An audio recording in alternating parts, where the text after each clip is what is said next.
Hello guys, welcome to MK classes 09। मैं हूं आपके एजुकेटर माया किच्ची और मैं लेके आई हूं आपके लिए बीएससी फर्स्ट ईयर का बहुत ही इंपॉर्टेंट टॉपिक सेल साइकिल कोशिका चक्र। आज की क्लास में हम कोशिका चक्र के बारे में अध्ययन करेंगे, सेल साइकिल के बारे में अध्ययन करेंगे।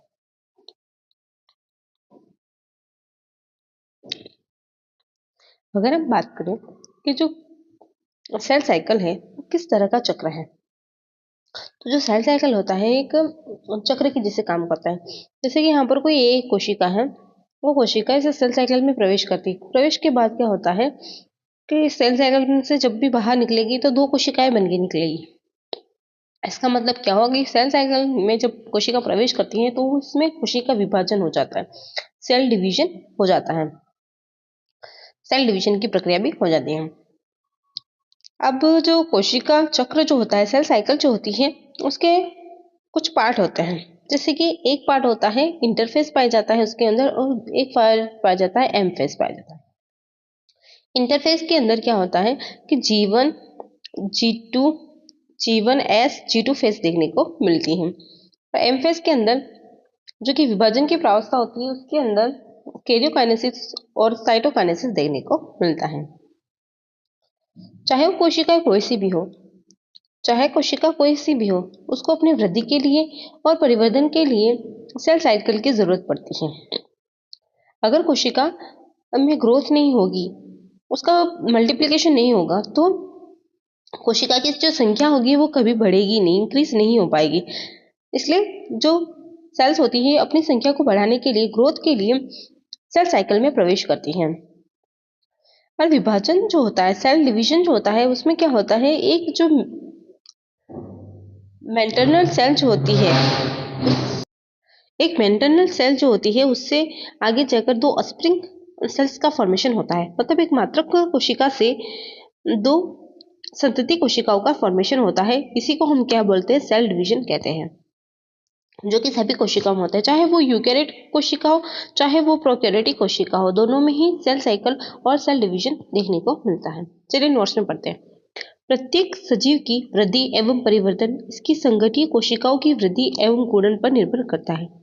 एक कोशिकीय सजीवों में कोशिका विभाजन केवल प्रजनन तक सीमित होता है, जबकि जिसमें मात्र कोशिका से दो या दो से अधिक पुत्री कोशिकाओं का निर्माण होता है। दूसरी तरफ बहुकोशिकीय सजीवों में प्राणी की उत्पत्ति युग्मज जाइगोट के द्वारा होती है। जब एक कोशिका अपने निश्चित आकार तक पहुंच जाती है तो इसमें विभाजन होता है एवं पुत्री कोशिकाओं का निर्माण होता है। यहाँ पे दो बातें लिखी गई। एक तो है कि यूनिसेलुलर जो भी जीव है उसमें केवल जब रिप्रोडक्टिव काल आता है तभी क्या होता है, सेल डिवीजन देखने को मिलता है।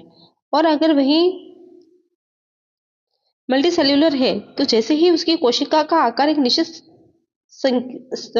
टाइम तक पहुंच जाता है, जैसे ही निश्चित हो जाता है कि इतना ही आकार होना चाहिए, वहां तक कोशिका का आकार बढ़ जाता है, तो उसके बाद क्या हो जाता है, सेल डिवीजन हो जाता है।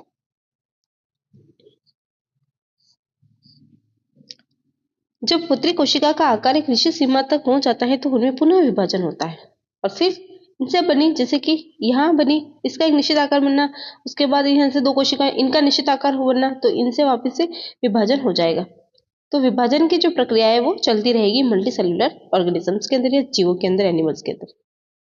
फिर इसके बाद बात करते हैं, इस प्रकार नवीन कोशिकाओं की उत्पत्ति पूर्ववर्ती कोशिकाओं से होती है। ये जो कथन है किसने बोला था, रुडोल्फ विर्चोव नामक वैज्ञानिक ने दिया था कि जो भी नवीन कोशिकाओं का निर्माण होगा वो पूर्व से या प्री एग्जिस्टिंग कोशिकाएं जो होगी उन्हीं से होगा। कोशिका विभाजन की क्रिया सभी जीवों में एक समान होती है एवं समस्त परिघटनाएं केंद्र में संपन्न होती हैं। जो कोशिका विभाजन होता है, सेल डिवीजन जो होता है, वो सभी जितने भी लिविंग ऑर्गेनिज्म है उनमें एक जैसा होता है और न्यूक्लियस के अंदर ही संपन्न होता है। अब बात करते हैं प्रोकैरियोटिक कोशिका और यूकैरियोटिक कोशिका में कोशिका विभाजन जो होता है वो तीन प्रकार से होता है। कौन कौन से तीन प्रकार होते हैं, एक तो होता है माइटोसिस, दूसरा होता है माइटोसिस और तीसरा होता है मियोसिस। माइटोसिस के अंदर कोई विशेष प्रक्रिया नहीं होती, एक कोशिका जो होती है वो बीच से टूट कर दो भागों में बट जाती है। जबकि माइटोसिस के अंदर कैरियोकाइनेसिस प्लस साइटोकाइनेसिस दोनों की क्रिया होती है। और मियोसिस के अंदर 2 बार कैरियोकाइनेसिस होती है और 1 बार क्या होती है, साइटोकाइनेसिस की प्रक्रिया देखने को मिलती है। क्योंकि यहाँ पर 2 बार क्यों बोला, क्योंकि यहाँ पर मियोसिस फर्स्ट भी होता है और मियोसिस सेकंड भी होता है। मियोसिस सेकंड भी होता है और मियोसिस फर्स्ट भी होता है, इसलिए। चलिए पढ़ते हैं। प्रोकैरियोटिक तथा यूकैरियोटिक में 3 प्रकार से कोशिका विभाजन होता है। पहला एमाइटोसिस या प्रत्यक्ष कोशिका विभाजन, एमाइटोसिस और डायरेक्ट सेल डिवीजन। सूत्री विभाजन या अप्रत्यक्ष कोशिका विभाजन, माइटोसिस और इनडायरेक्ट सेल डिवीजन। अर्धसूत्री विभाजन या न्यून विभाजन, मियोसिस और रिडक्शनल डिवीजन। रिडक्शनल डिवीजन इसको क्यों कहते हैं, क्योंकि इसकी जो संतति होती है उसमें गुणसूत्रों की संख्या जो होती है मात्र कोशिका से आधी रह जाती है, हाफ हो जाती है, इसलिए इसको रिडक्शनल डिवीजन कहते हैं।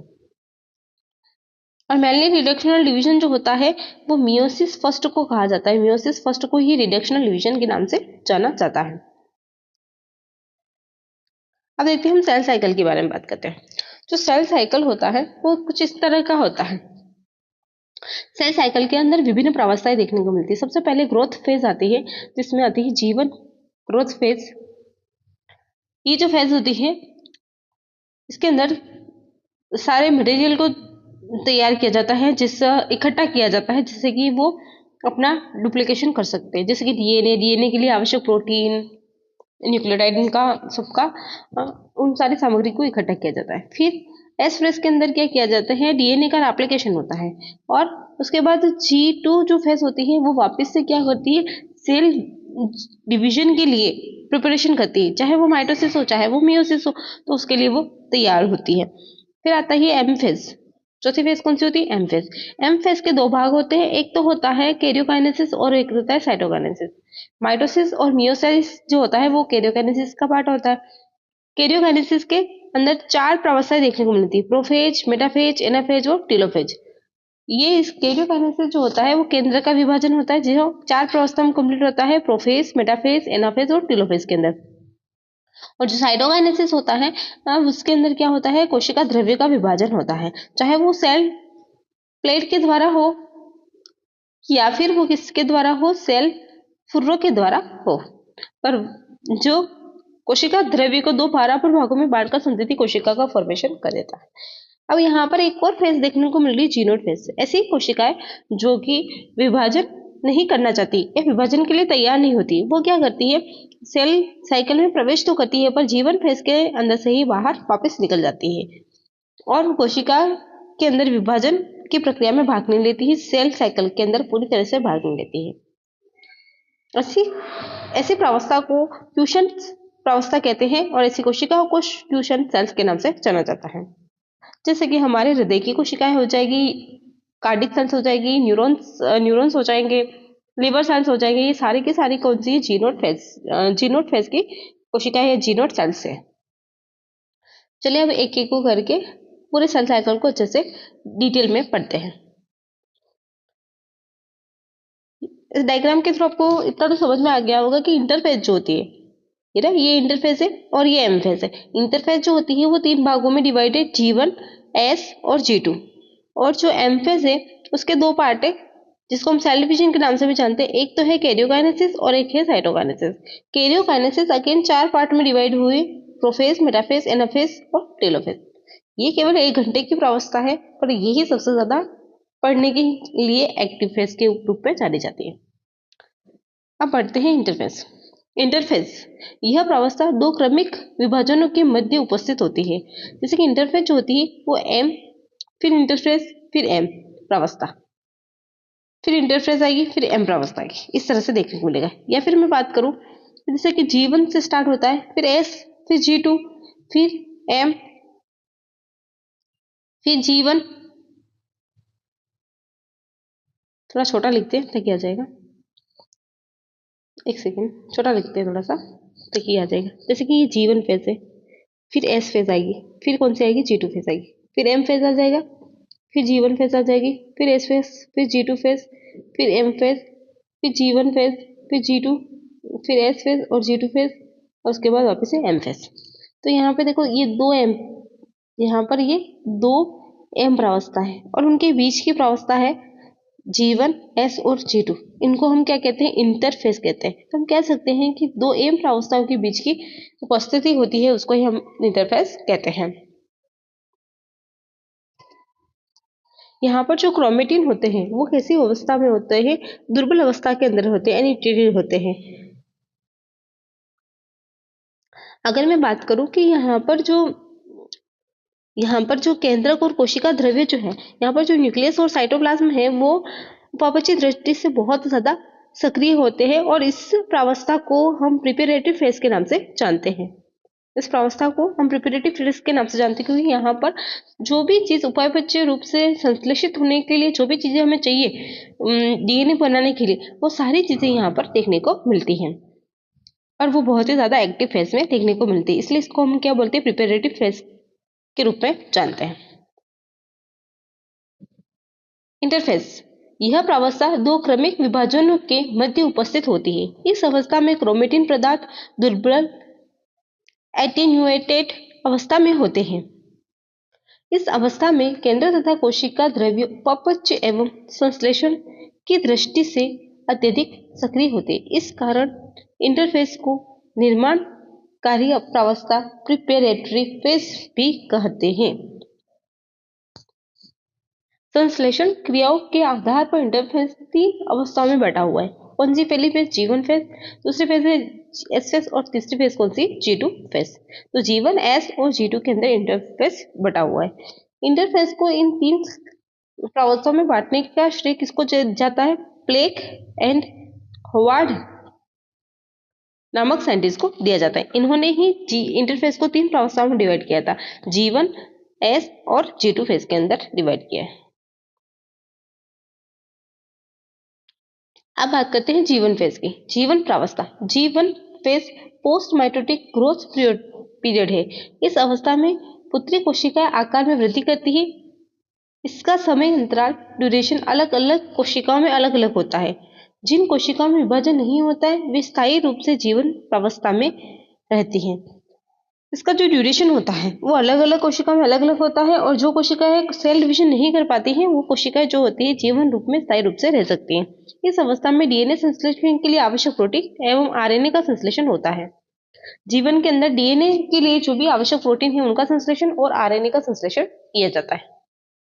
फिर आता है एस फेज। एस फेज, इस अवस्था में डीएनए का प्रतिलिपिकरण मतलब डीएनए का रेप्लिकेशन होता है। डीएनए का रेप्लिकेशन होता है, लेकिन जो डीएनए के दोनों रज्जु हैं ये इतने सघन होते हैं, इतने कंडेंस होते हैं कि पता नहीं चलता है कि इनके ये डबल हेलिक्स है। ये नहीं बता सकते कि डबल हेलिक्स है क्योंकि इनमें संघनन जो होता है, कंडेंसेशन जो होता है वो बहुत ज्यादा देखने को मिलता है। अगर मैं बात करूं कि एस पे जो होता है वो कितने घंटे का होता है तो ये 6 से 8 घंटे का होता है।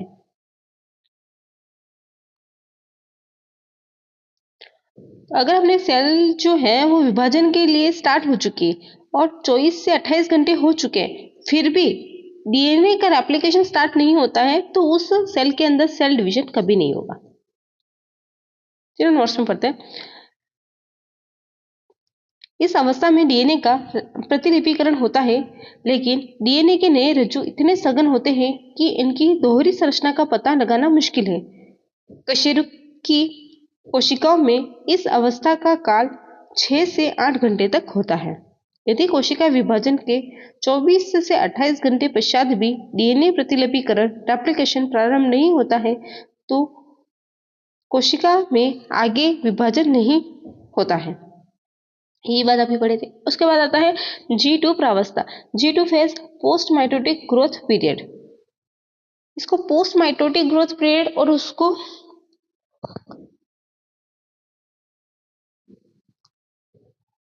पोस्ट माइटोटिक ग्रोथ पीरियड कहते हैं G1 को, और G2 को प्री पोस्ट नहीं कहते, इसको क्या बोलते हैं?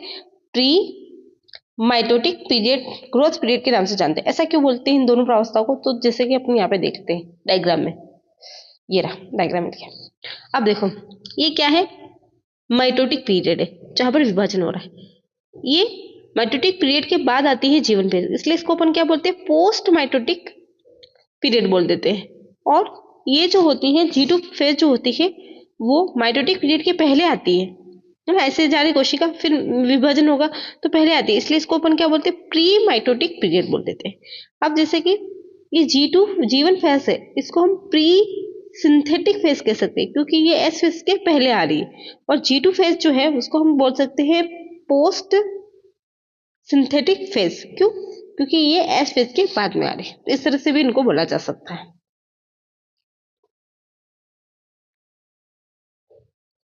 तो यहाँ पर है ना, ये यहाँ पर प्री है,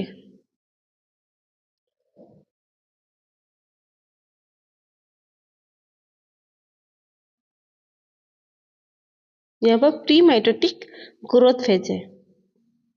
ठीक है, इस अवस्था में केंद्र के आयतन में वृद्धि होती है। मतलब ये जो फेज है, इसके अंदर जो न्यूक्लियस है उसका जो वॉल्यूम होगा वो क्या हो जाएगा, इंक्रीज हो जाएगा। इस अवस्था में केंद्रीय RNA, nuclear RNA, are RNA एवं एम आरएनए का संश्लेषण होता है। यहाँ पर कुल मिलाकर आरएनए का संश्लेषण होता है, जिसमें आर और एम आरएनए का संश्लेषण होता है और न्यूक्लियर आरएनए का संश्लेषण देखने को मिलता है। इसको प्री माइटोटिक और पोस्ट सिंथेटिक फेज के नाम से भी जाना जाता है। अब आते हैं जी नोट फेज के बारे में। मैं डायग्राम में पढ़ा था कि जो सेल्स जीवन में तो प्रवेश करती है पर जीवन के बाद कोशिका सेल साइकिल से बाहर निकल जाती है, उनको हम जी नोट फेज कहते हैं और इसको क्यूशन फेज के नाम से भी जाना जाता है, शांत अवस्था के नाम से भी जाना जाता है। पर यहाँ की जो सेल्स होती वो माइटोटिकली बहुत ही ज्यादा, मेटाबॉलिकली बहुत ही ज्यादा एक्टिव होती हैं। ये प्रोटीन भी बनाती है, ये प्रोटीन का फॉर्मेशन भी करते हैं और एनर्जी का भी फॉर्मेशन करती है, यूज करती है एनर्जी को। लेकिन ये क्या है, ये जो कोशिका है वो विभाजन नहीं कर सकती। ठीक है, जैसे कि हमारे लीवर सेल्स हैं, न्यूरॉन्स हैं, नर्व सेल्स हैं, कार्डिक सेल्स है, वो सब। जीवन फेज, कोशिका चक्र की वह अवस्था जहां कोशिकाएं विभाजित नहीं होती हैं और कोशिका चक्र से बाहर निकल जाती हैं, इन्हें शांत अवस्था क्यूशन फेज भी कहते हैं। क्वीशन फेज भी कहते हैं, जहां कोशिकाएं उपापचय रूप से सक्रिय रहती है, प्रोटीन बनाती है एवं तथा ऊर्जा का उपयोग करती है, लेकिन विभाजन के लिए तैयार नहीं होती है।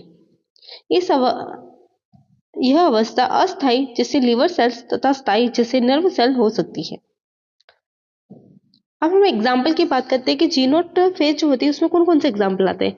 स्थायी जी नोट कोशिकाएं जो होती है वो कौन सी होती है, एक होती है तंत्रिका कोशिका जिसको हम न्यूरॉन्स या नर्व सेल्स कहते हैं।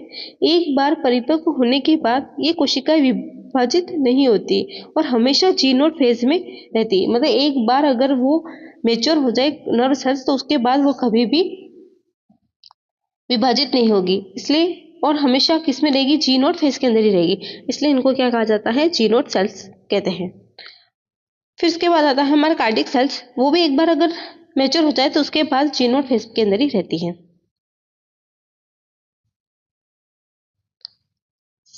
सेकेंड एग्जाम्पल है हृदय की मांसपेशी कोशिकाएं, कार्डिक मसल सेल्स, ये भी परिपक्व होने के बाद विभाजित नहीं होती है और जी नोट में ही रहती है।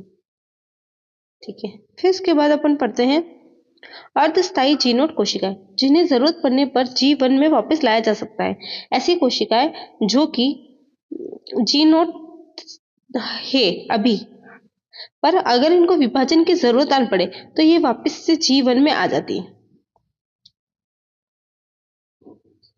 जैसे कि हमारे लिवर सेल्स है, अगर लिवर सेल चोट लग जाए या शरीर के बढ़ने पर अगर चोट लग जाए या फिर शरीर बढ़ जाता है तो ये जी नोट से निकलकर वापस से जीवन के अंदर आ जाती है और विभाजित हो जाती है। फिर हमारी किडनी की और स्किन की सेल्स, ये भी कुछ ऐसी परिस्थिति आ जाए जब इनको विभाजन की जरूरत होती है तो वापस से सेल साइकिल के जीवन में प्रवेश कर जाती है और विभाजित हो जाती है।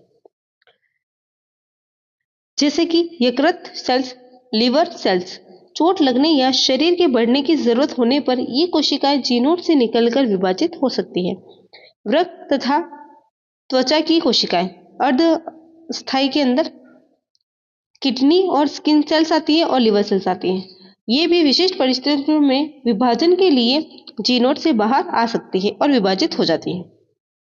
अब अस्थायी जी नोट कोशिकाएं, जिसमें आती है ईस्ट सेल्स।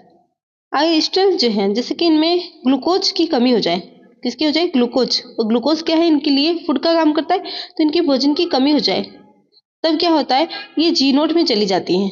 कहाँ चली जाती है ये सेल्स, जी नोड में चली जाती हैं। और जैसे ही इनको ग्लूकोज मिल जाए, जैसे ही इनको क्या मिल जाए, ग्लूकोज मिल जाता है, तो ये जी नोड से निकल के वापस कहाँ जाती है, जीवन के अंदर आ जाती है और विभाजित हो जाती है। तो ऐसी कोशिका को अस्थायी जी नोड सेल्स कहते हैं। इष्ट सेल्स, जब ग्लूकोज भोजन की कमी होती है तो इष्ट कोशिकाएं जी नोड में चली जाती है और भोजन मिलने पर वापस जीवन में आकर विभाजित होती है। अब बात करते हैं केंद्रक विभाजन, कैरियोकाइनेसिस। जैसे कि एक सेल है, इसके अंदर एक केंद्रक है। अगर वो केंद्रक जो है वो विभाजित होकर दो पुत्री संतति केंद्र का निर्माण कर देता है, तो इस प्रावस्था को हम क्या बोलते हैं, कैरियोकाइनेसिस कहते हैं। कैरियोकाइनेसिस के अंदर जो कैरियोकाइनेसिस होती है उसके खुद के आगे 4 पार्ट होते हैं, 4 मुख्य प्रावस्थाएं होती है। कौन से होती है, तो पी मेट करके याद करो, P mat, prophase, metaphase, anaphase और telophase. P mat, prophase, metaphase, anaphase, telophase, ये जो मुख्य कैरियोकाइनेसिस की प्रावस्थाएं होती है, फेजेस होते हैं। केंद्रक का 2 पुत्री केंद्रकों में विभाजन, केंद्रक विभाजन कैरियोकाइनेसिस कहलाता है, जिसमें 4 मुख्य प्रावस्थाएं होती है, प्रोफेस, मेटाफेस, एनाफेस और टेलोफेस, जिनको हम आगे डिटेल्स में पढ़ेंगे जब हम माइटोसिस और मियोसिस पढ़ेंगे तब। अब आता है साइटोकाइनेसिस, कोशिका द्रव्य विभाजन। मतलब ये जो सेल है, यहाँ पर केंद्र का विभाजन हो चुका है। थोड़ा सा छोटा बनाते, ये एक सेल है और यहाँ पर क्या है, केंद्र 2 पुत्री केंद्रकों का निर्माण हो चुका है, मतलब कैरियोकाइनेसिस हो चुकी है। अब क्या होता है कि यहाँ पर जो सेल होती है, या तो इसके अंदर इस तरह से सेल प्लेट का फॉर्मेशन हो जाए और आगे जाकर ये क्या करते, 2 संतति कोशिकाओं का निर्माण कर देती है, या फिर क्या हो कि इस सेल के अंदर इस तरह से सेल फुरो का फॉर्मेशन हो जाए और ये आगे जाकर 2 अलग अलग कोशिकाओं का फॉर्मेशन कर ले। तो इससे हम क्या कहते हैं, कोशिका द्रव्य विभाजन। मतलब इसका जो कोशिका द्रव्य वो दोनों बराबर भागों में बढ़ जाएगा और 2 नई कोशिकाओं का निर्माण कर देगा। ये हमेशा कब होता है, या तो माइटोसिस के बाद होगा या फिर ये मियोसिस के बाद होगा, या तो समसूत्री विभाजन के बाद होता है या फिर अर्धसूत्री विभाजन के बाद होता है। और जो सेल साइकिल होती है उसकी लास्ट फेज भी यही होती है, जैसे कि मैं आपको डायग्राम में दिखाती हूँ। अपन जैसे कि यहाँ पर हम डायग्राम में देख रहे हैं, G1 फेज आ गई, G2 S फेज आ गया, फिर G2 फेज आ गया, फिर M फेज आया। M फेज में कैरियोकाइनेसिस हो गया, साइटोकाइनेसिस। जैसे साइटोकाइनेसिस होगी तो यहाँ पर जो होगा 2 कोशिकाओं का फॉर्मेशन हो जाएगा। मतलब जो लास्ट फेज है वो, अब ये दोनों ही कोशिका चाहे तो सेल डिवीजन में, ये सेल साइकिल में पार्ट ले सकती है। तो ये जो लास्ट फेज स्टेज है वो कौन सी होगी, कि साइटोकाइनेसिस होती है। और फर्स्ट फेज कौन सी होती है, G1 फेज होती है सेल साइकिल की। साइटोकाइनेसिस, कोशिका द्रव्य विभाजन, यह वह प्रक्रिया है जिसमें कोशिका का कोशिका द्रव्य साइटोप्लाज्म 2 भागों में बंटकर 2 नई संतति कोशिकाओं का निर्माण करता है, जो आमतौर पर केंद्रक विभाजन, माइटोसिस या मियोसिस के बाद होती है और कोशिका चक्र का अंतिम चरण है। आज की क्लास में बस इतना ही। अगर आपको मेरी ये वीडियो अच्छी लगती है तो वीडियो को लाइक करें, शेयर करें और कमेंट्स करें। आपके कमेंट्स से मुझे मोटिवेशन मिलता है। मिलते हैं नेक्स्ट वीडियो में, तब तक के लिए बाय।